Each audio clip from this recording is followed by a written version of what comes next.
Luke chapter 7. After he had finished speaking in the hearing of the people, he entered into Capernaum.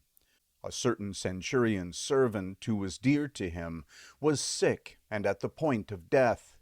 When he heard about Jesus, he sent to him elders of the Jews, asking him to come and save his servant.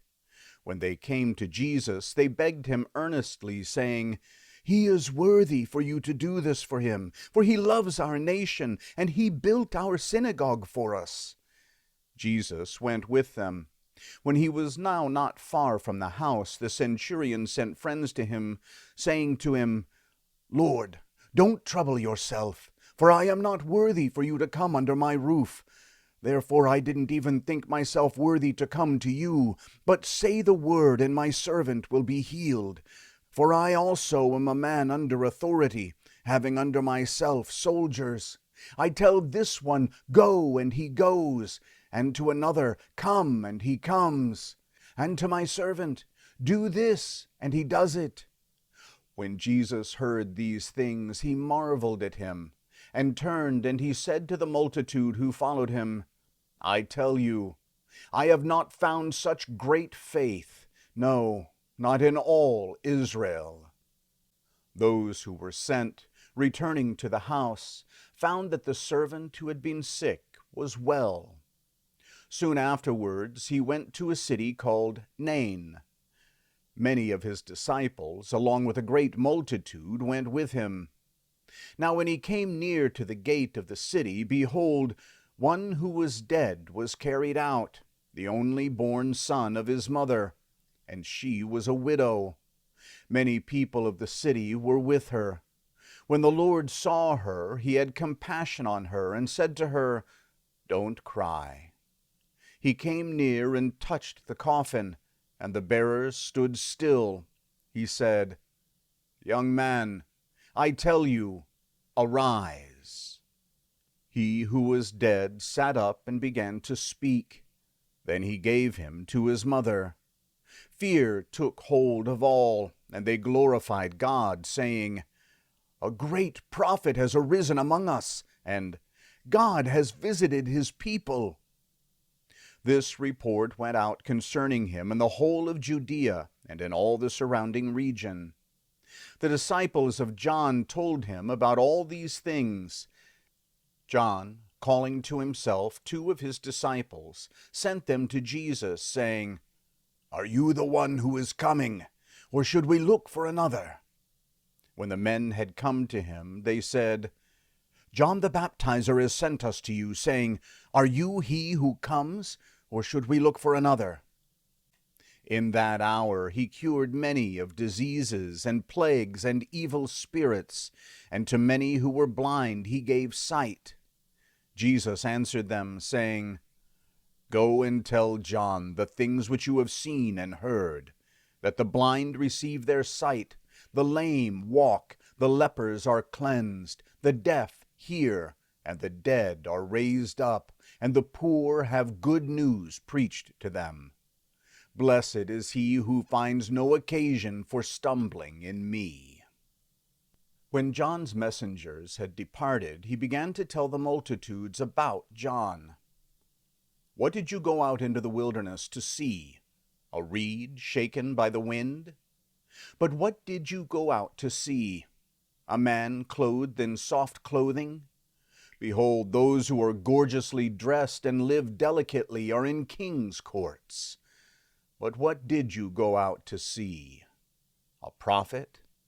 Yes, I tell you, and much more than a prophet. This is he of whom it is written, 'Behold, I send my messenger before your face, who will prepare your way before you.' For I tell you, among those who are born of women, there is not a greater prophet than John the Baptizer. Yet he who is least in God's kingdom is greater than he." When all the people and the tax collectors heard this, they declared God to be just, having been baptized with John's baptism.